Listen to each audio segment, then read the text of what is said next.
Hello dear students, आज हम पढ़ेंगे कक्षा 11th हिंदी साहित्य। अपना दूसरा पाठ है दोपहर का भोजन।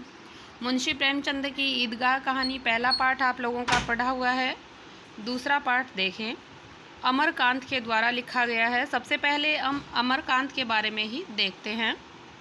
अमरकांत का जन्म उत्तर प्रदेश के बलिया जिले के नगरा गांव में हुआ था। उनका मूल नाम श्री राम वर्मा है। उनकी आरंभिक शिक्षा बलिया में ही हुई।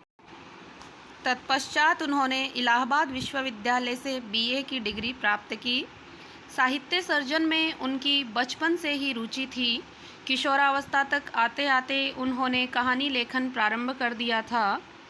अमरकांत ने अपने साहित्यिक जीवन की शुरुआत पत्रकारिता से की थी। सबसे पहले उन्होंने आगरा से प्रकाशित होने वाले दैनिक पत्र, जिसका नाम था सैनिक, उसके संपादकीय विभाग में कार्य करना आरंभ किया और यहीं से प्रगतिशील लेखक संघ से भी जुड़ गए।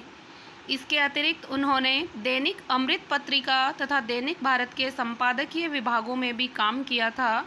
कुछ समय तक वे कहानी पत्रिका के संपादन से भी जुड़े हुए रहे। इनका जन्म 1925 और निधन 2014 में हुआ। अमरकांत नई कहानी आंदोलन के एक प्रमुख कहानीकार हैं। उन्होंने अपनी कहानियों में शहरी और ग्रामीण जीवन का यथार्थ चित्रण किया है। वे मुख्यतः मध्य वर्ग के जीवन की वास्तविकता और विसंगतियों को व्यक्त करने वाले कहानीकार हैं। वर्तमान समाज में व्याप्त अमानवीयता, हृदयहीनता, पाखंड, आडंबर आदि को उन्होंने अपनी कहानियों का विषय बनाया है। आज के सामाजिक जीवन और उसके अनुभवों को अमरकांत ने यथार्थवादी ढंग से अभिव्यक्त किया है। उनकी शैली की सहजता और भाषा की सजीवता पाठकों को आकर्षित करती है। आंचलिक मुहावरों और शब्दों के प्रयोग से उनकी कहानियों में जीवंतता आती है। जीवंतता आप लोग समझते ही होंगे कि शब्द हैं, जो वाक्य बनाए जाते हैं वो जीवंत हो जाते हैं। उनको पढ़ने पर हमें ऐसा आभास होता है कि जैसे वास्तव में हमारी आंखों के सामने ही ये घटित हो रहा हो। अमरकांत की कहानियों के शिल्प में पाठकों को चमत्कृत करने का प्रयास नहीं किया गया है। वे जीवन की कथा उसी ढंग से कहते हैं जिस ढंग से अपना जीवन चलता है। अमरकांत की मुख्य रचनाएं कौन सी हैं? जिंदगी और जोंक, देश के लोग, मौत का नगर, मित्र मिलन, कुहासा, ये इनके कहानी संग्रह हैं। सूखा पत्ता, ग्राम सेविका, काले उजले दिन, सुख जीव, बीच की दीवार, इन्हीं हथियारों से, ये इनके उपन्यास हैं। तो आपको याद रखने हैं इनके कहानी संग्रह और इनके उपन्यास। कहानी संग्रह फिर से देख लें, जिंदगी और जोंक, देश के लोग, मौत का नगर, मित्र मिलन और कुहासा। तो आप इसको कैसे याद रख सकते हैं कि अपने जो देश के लोग हैं, यानी भारत के लोग हैं ना, उनमें इतनी मित्रता रहती है और जो मित्र होते हैं वो इतना मिलना चाहते हैं कि चाहे कुहासा छाया रहो, जिसको कोहरा कहते हैं, चाहे कोहरा छाया रहो, चाहे नगर में मौत मंडरा रही हो, जैसे अभी कोरोना में मंडरा रही थी, चाहे नगर में मौत मंडरा रही हो, लेकिन चाहे उनकी ज़िंदगी को जोंक जैसे खा रही हो, लेकिन फिर भी वो मित्र का मिलन नहीं छोड़ते। तो आप याद रख सकते हैं, देश के लोग, मित्र मिलन, जिंदगी और जोंक, मौत का नगर और कुहासा, ये अमरकांत के कहानी संग्रह हैं। और यही हमें क्या बनाती है? मित्रता ही हमें अमर बना देती है। ऐसे आप याद रख सकते हैं। सूखा पत्ता, ग्राम सेविका, काले उजले दिन, सुखजीवी, बीच की दीवार, इन्हीं हथियारों से, ये इनके उपन्यास हैं। इन्हीं हथियारों से उपन्यास पर उन्हें 2007 में साहित्य अकादमी पुरस्कार से सम्मानित भी किया गया था। तो आप इसको भी याद रख सकते हैं कि अमर कैसे होंगे हम? हथियारों का प्रयोग करके। तो इन्हीं हथियारों से उपन्यास लिखा था, जिसमें 2007 में उन्हें साहित्य अकादमी पुरस्कार मिला। सन 2009 में भारतीय ज्ञानपीठ पुरस्कार श्री लाल शुक्ल के साथ संयुक्त रूप से दिया गया। अमरकांत ने बाल साहित्य भी लिखा था। इस पुस्तक के लिए उनकी कहानी दोपहर का भोजन ली गई है। कि हम क्या पढ़ेंगे? हम पढ़ेंगे दोपहर का भोजन कहानी। दोपहर का भोजन गरीबी से जूझ रहे एक निम्न मध्य वर्गीय परिवार की कहानी है। इस कहानी में समाज में व्याप्त गरीबी को चिन्हित किया गया है। मुंशी जी के पूरे परिवार का संघर्ष भावी उम्मीदों पर टिका हुआ है।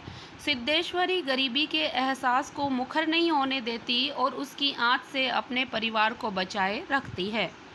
शिल्प की सादगी और सहज संकेतों के माध्यम से कथा को प्रस्तुत करने की कला का उत्कृष्ट रूप इस कहानी में हमें देखने को मिलेगा।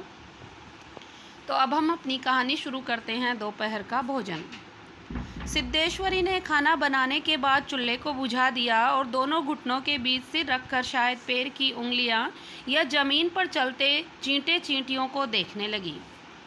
अचानक उसे मालूम हुआ कि बहुत देर से उसे प्यास लगी है। वह मतवाले की तरह उठी और गगरे यानी मटकी से लोटा भरकर पानी लेकर उसे गट गट चढ़ा गई।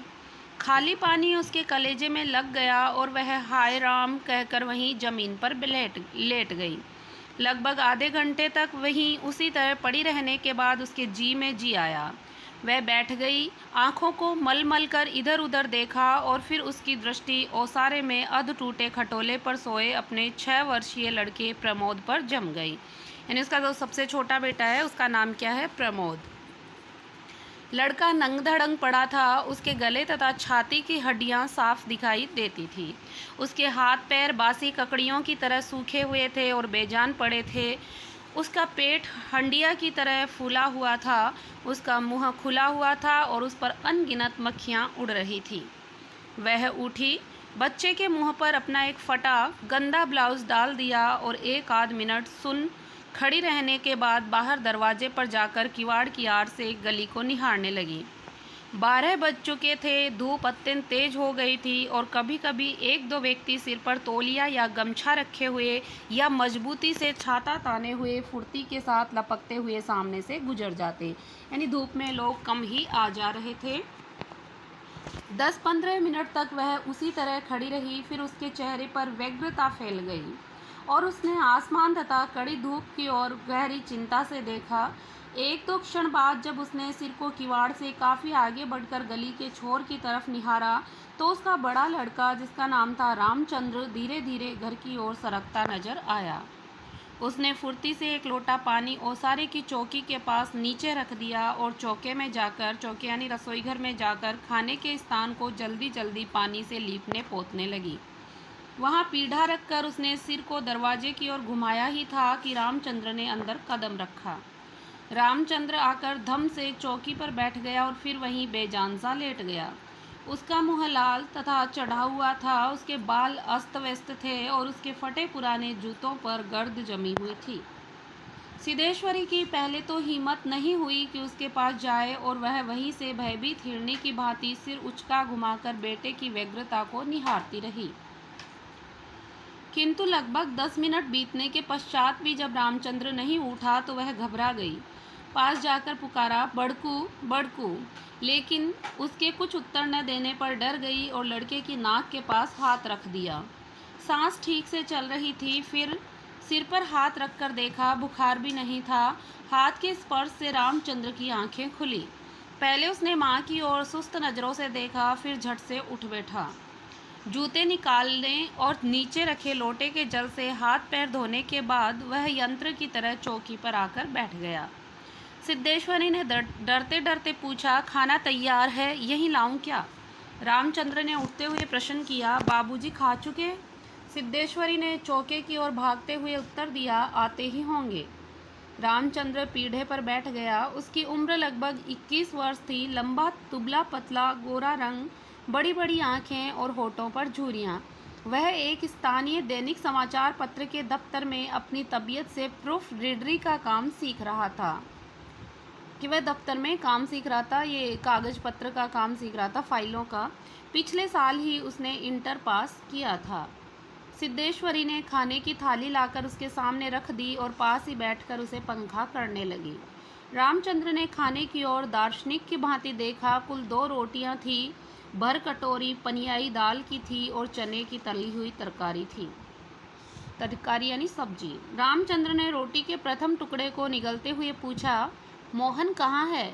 बड़ी कड़ी धूप हो रही है। मोहन रामचंद्र का छोटा भाई है। मोहन सिद्धेश्वरी का मझला लड़का था। उसकी उम्र 18 वर्ष थी और वह इस साल हाई स्कूल का प्राइवेट इम्तिहान देने की तैयारी कर रहा था। वह न मालूम कब से घर से गायब था और सिद्धेश्वरी को स्वयं पता नहीं था कि वह कहाँ गया है। किंतु सच बोलने की उसकी तबीयत नहीं हुई, यानी उसने सही नहीं समझा और उसने झूठ मूठ कहा कि किसी लड़के के यहाँ पढ़ने गया है, आता ही होगा। दिमाग उसका बड़ा तेज है और उसकी तबीयत 24 घंटे पढ़ने में ही लगी रहती है। हमेशा उसी की बात करता रहता है, यानी पढ़ाई की ही बात करता है। रामचंद्र ने कुछ नहीं कहा, एक टुकड़ा मुंह में रखकर भरा गिलास पानी पी गया, फिर खाने में लग गया। वह काफ़ी छोटे छोटे टुकड़े तोड़कर उन्हें धीरे धीरे चबा रहा था। सिद्धेश्वरी भय और आतंक से अपने बेटे को एकटक निहार रही थी। कुछ क्षण बीतने के बाद डरते डरते उसने पूछा, वहाँ कुछ हुआ क्या? रामचंद्र ने अपनी बड़ी बड़ी भावहीन आंखों से अपनी माँ को देखा, फिर नीचा सिर करके कुछ रुखाई से बोला, समय आने पर सब ठीक हो जाएगा। सिद्धेश्वरी चुप रही। धूप और भी तेज हो गई थी। छोटे आंगन के ऊपर आसमान में बादल के एक दो टुकड़े पाल के नावों की तरह तैर रहे थे। बाहर की गली से गुजरते हुए खड़खड़िया इक्के की आवाज़ आ रही थी और खटोले पर सोए बालक की सांस का खर खर शब्द सुनाई दे रहा था। रामचंद्र ने अचानक चुप्पी को भंग करते हुए पूछा कि प्रमोद खा चुका? सिद्धेश्वरी ने प्रमोद की ओर देखते हुए उदास स्वर में उत्तर दिया, हाँ खा चुका। रोया तो नहीं था? सिद्धेश्वरी ने फिर झूठ बोल गई, आज तो सचमुच नहीं रोया। वह बड़ा ही होशियार हो गया है। कहता था बड़का भैया के यहाँ जाऊंगा, ऐसा लड़का। पर वह आगे कुछ न बोल सकी, जैसे उसके गले में कुछ अटक गया। कल प्रमोद ने रेवड़ी खाने की जिद पकड़ ली थी और उसके लिए 1.5 घंटे तक रोने के बाद वह सोया था। रामचंद्र ने कुछ आश्चर्य के साथ अपनी माँ की ओर देखा और फिर सिर नीचा करके कुछ तेजी से खाने लगा। थाली में जब रोटी का केवल एक टुकड़ा शेष रह गया तो सिद्धेश्वरी ने उठने का उपक्रम करते हुए प्रश्न किया, एक रोटी और लाती हूँ। रामचंद्र हाथ से मना करते हुए हड़बड़ाकर बोल पड़ा, नहीं नहीं, जरा भी नहीं, मेरा पेट तो पहले ही भर चुका है, मैं तो यह भी छोड़ने वाला हूँ, बस अब नहीं। सिद्धेश्वरी ने जिद की, अच्छा आधी ही सही। रामचंद्र बिगड़ गया, अधिक खिलाकर बीमार डालने की तबीयत है क्या? तुम लोग जरा भी नहीं सोचते हो, बस अपनी जिद। भूख रहती तो क्या ले नहीं लेता। सिद्धेश्वरी जहाँ की तहाँ बैठी ही रह गई। रामचंद्र ने थाली में बचे टुकड़े से हाथ को खींच लिया और लोटे की ओर देखते हुए कहा, माँ पानी लाओ। सिद्धेश्वरी लोटा लेकर पानी लेने चली गई। रामचंद्र ने कटोरे को उंगलियों से बजाया, फिर हाथ को थाल में रख दिया। एक दो क्षण बाद रोटी के टुकड़े को धीरे से हाथ से उठाकर आंखों से निहारा और अंत में इधर उधर देखने के बाद टुकड़े को मुंह में इस सरलता से रख लिया जैसे वह भोजन का ग्रास नहीं होकर कोई पान का बीड़ा हो। मझला लड़का मोहन आते ही हाथ पैर धोकर पीढ़े पर बैठ गया। वह कुछ सांवला था और उसकी आंखें छोटी थी। उसके चेहरे पर चेचक के दाग थे। वह अपने भाई ही की तरह दुबला पतला था, किंतु उतना लंबा नहीं था। वह उम्र की अपेक्षा कहीं अधिक गंभीर और उदास दिखाई पड़ रहा था।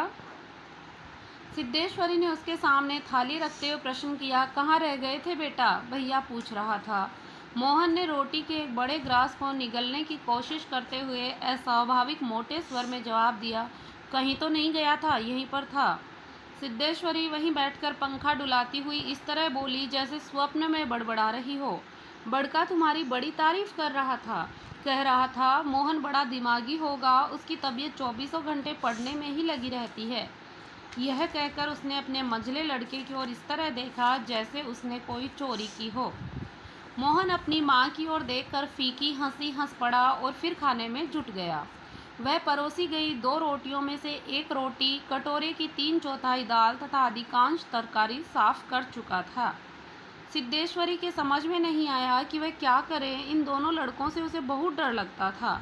अचानक उसकी आंखें भर आई। वह दूसरी ओर देखने लगी। थोड़ी देर बाद उसने मोहन की ओर मुँह फेरा तो लड़का लगभग खाना समाप्त कर चुका था। सिद्धेश्वरी ने चौंकते हुए पूछा, एक रोटी और देती हूँ। मोहन ने रसोई की ओर रहस्यमय नेत्रों से देखा, फिर सुस्त स्वर में बोला, नहीं। सिद्धेश्वरी ने गिड़गिड़ाते हुए कहा, नहीं बेटा, मेरी कसम, थोड़ी ही ले लो, तुम्हारे भैया ने एक रोटी ली थी। मोहन ने अपनी माँ को गौर से देखा, फिर धीरे धीरे इस तरह उत्तर दिया जैसे कोई शिक्षक अपने शिष्य को समझाता है। नहीं रे, बस। अव्वल तो अब भूख नहीं, कि पहली बात तो भूख नहीं, फिर रोटियां तूने ऐसी बनाई है कि खाई नहीं जाती, न मालूम कैसी लग रही हैं। खैर, अगर तू चाहती ही है तो कटोरे में थोड़ी दाल दे दे, दाल बड़ी अच्छी बनी है। सिद्धेश्वरी से कुछ कहते न बना और उसने कटोरे को दाल से भर दिया। मोहन कटोरे को मुंह से लगाकर सुड़ सुड़ पी ही रहा था कि मुंशी चंद्रिका प्रसाद जूतों को खसखस घसीटते हुए आए। पिता का नाम था मुंशी चंद्रिका प्रसाद, और राम का नाम लेकर चौकी पर बैठ गए। सिद्धेश्वरी ने माथे पर साड़ी को कुछ नीचे खिसका लिया और मोहन दाल को एक सांस में पीकर तथा पानी के लोटे को हाथ में लेकर तेजी से बाहर चला गया। 2 रोटियां, कटोरा भर दाल और चने की तली तरकारी। मुंशी चंद्रिका प्रसाद पीढ़े पर पालथी मारकर बैठे रोटी के एक एक ग्रास को इस तरह चुभला चबा रहे थे जैसे बूढ़ी गाय जुगाली कर रही हो। उनकी उम्र 45 वर्ष के लगभग थी, किंतु 50-55 के लगते थे। शरीर का चमड़ा झूलने लगा था, गंजी खोपड़ी आईने की भांति चमक रही थी।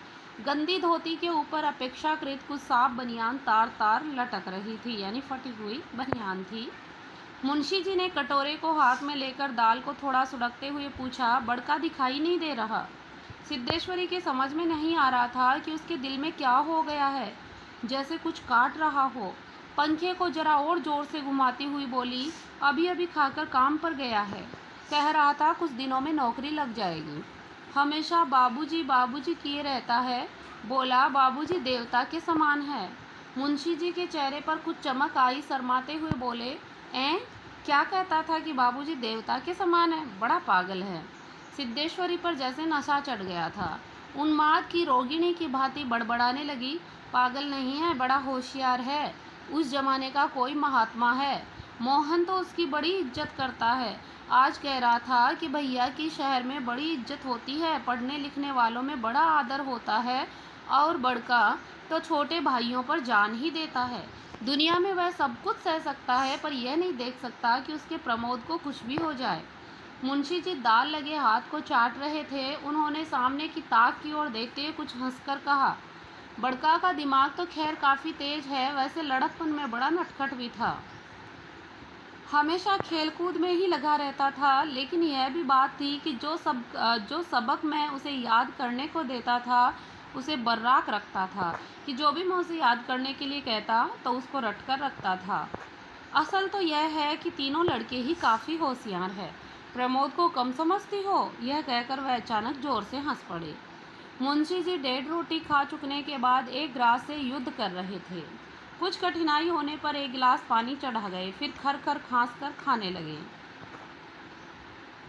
फिर चुप्पी छा गई। दूर से किसी आटे की चक्की की पुक पुक आवाज़ सुनाई दे रही थी, और पास के नीम के पेड़ पर बैठा कोई पंडुक लगातार बोल रहा था। सिद्धेश्वरी की समझ में नहीं आ रहा था कि क्या कहे। वह चाहती थी कि सभी चीज़ें ठीक से पूछ लें, सभी चीज़ें ठीक से जान ले और दुनिया की हर चीज़ पर पहले ही तरह झड़ले से बात करे, पर उसकी हिम्मत ही नहीं होती थी। उसके दिल में न जाने कैसा भय समाया हुआ था। अब मुंशी जी इस तरह चुपचाप दुबके हुए खा रहे थे जैसे पिछले 2 दिनों से मौन व्रत धारण कर रखा हो और उसको कहीं जाकर आज शाम को तोड़ने वाले हो। सिद्धेश्वरी से जैसे नहीं रहा गया तो बोली, मालूम होता है बारिश नहीं होगी। मुंशी जी ने एक क्षण के लिए इधर उधर देखा, फिर निर्विकार स्वर में राय दी, मक्खियाँ बहुत हो गई है। सिद्धेश्वरी ने उत्सुकता प्रकट की, फूफा जी बीमार है, कोई समाचार नहीं आया? मुंशी जी ने चने के दानों की ओर इस दिलचस्पी से दृष्टिपात किया जैसे उनसे बातचीत करने वाले हों। फिर सूचना दी, गंगाशरण बाबू की लड़की की शादी तय हो गई, लड़का MA पास है। सिद्धेश्वरी हठात चुप हो गई। मुंशी जी भी आगे कुछ नहीं बोले। उनका खाना लगभग समाप्त हो गया था और वे थाली में बचे खुचे दानों को बंदर की भांति बीन बीन कर खा रहे थे। सिद्धेश्वरी ने पूछा, बड़का की कसम, एक रोटी देती हूँ, अभी बहुत सी हैं। मुंशी जी ने पत्नी की ओर अपराधी के समान और रसोई की ओर कनखी से देखा। तत्पश्चात किसी घूटे उस्ताद की भांति बोले, रोटी रहने दो, पेट काफ़ी भर चुका है, अन्न और नमकीन चीज़ों से तबीयत ऊब भी गई है, तुमने व्यर्थ में कसम धरा दी। खैर, कसम रखने के लिए ले रहा हूँ, गुड़ होगा क्या? सिद्धेश्वरी ने बताया कि हंडिया में थोड़ा सा गुड़ है। मुंशी जी ने उत्साह के साथ कहा, तो थोड़े गुड़ का ठंडा रस बनाओ, पीऊँगा। तुम्हारी कसम भी रह जाएगी और जायका भी बदल जाएगा, यानी स्वाद भी बदल जाएगा। साथ ही साथ आजमा भी दुरुस्त रहेगा। हाँ, रोटी खाते खाते नाक में दम आ गया है। यह कहकर वे ठहाका मारकर हंस पड़े। मुंशी जी के निपटने के पश्चात सिद्धेश्वरी उनकी जूठी थाली लेकर चौके की जमीन पर बैठ गई। बटलोई की दाल को कटोरे में उड़े लिया। बटलोई यानी जो पात्र, एक बर्तन, उसको कटोरे में उसमें से दाल ले ली, पर वह पूरा भरा नहीं। छिपुली में थोड़ी सी चने की तरकारी बची थी, उसे भी पास में ही रख लिया। रोटियों की थाली को भी उसने पास खींच लिया। उसमें केवल अब एक ही रोटी बची थी। मोटी, भद्दी और जली उस रोटी को वह जूठी थाली में रखने ही जा रही थी कि अचानक उसका ध्यान ओसारे में सोए प्रमोद की ओर आकर्षित हो गया। उसने लड़के को कुछ देर तक एकटक देखा, फिर रोटी को 2 बराबर टुकड़ों में विभाजित कर दिया। एक टुकड़े को तो अलग रख दिया और दूसरे टुकड़े को अपनी जूठी थाली में रख लिया। तदुपरांत एक लोटा पानी लेकर खाने को बैठ गई। उसने पहला ग्रास मुंह में डाल रखा ही था, तब न मालूम कहाँ से उसकी आंखों से टप टप आंसू चूने लगे। सारा घर मक्खियों से भन भन कर रहा था। आंगन की अलगनी जिस पर कपड़े सुखाए जाते हैं, आंगन की अलगनी पर एक गंदी साड़ी टंगी थी, जिसमें कई पैबंद लगे हुए थे, यानी गांठें लगी हुई थी। दोनों बड़े लड़कों का कहीं पता नहीं था। बाहर की कोठरी में मुंशी जी औंधे मुंह होकर निश्चिंता के साथ सो रहे थे, जैसे 1.5 महीने पूर्व मकान किराया नियंत्रण विभाग की क्लर्की से उनकी छटनी न हुई हो और शाम को उनको काम की तलाश में कहीं जाना नहीं हो।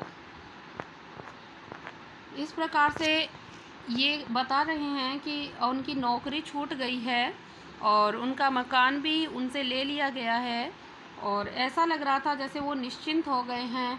सिद्धेश्वरी है, वो सभी अपने बच्चों को किस प्रकार से रखती है। एक मध्यम वर्गीय जो परिवार है, निम्न मध्यम वर्गीय परिवार, उसके बारे में इस कहानी में बताया गया है और बहुत ही अच्छी कहानी है। अगले वीडियो में पढ़ेंगे हम अपना तीसरा पार्ट। तब तक के लिए धन्यवाद।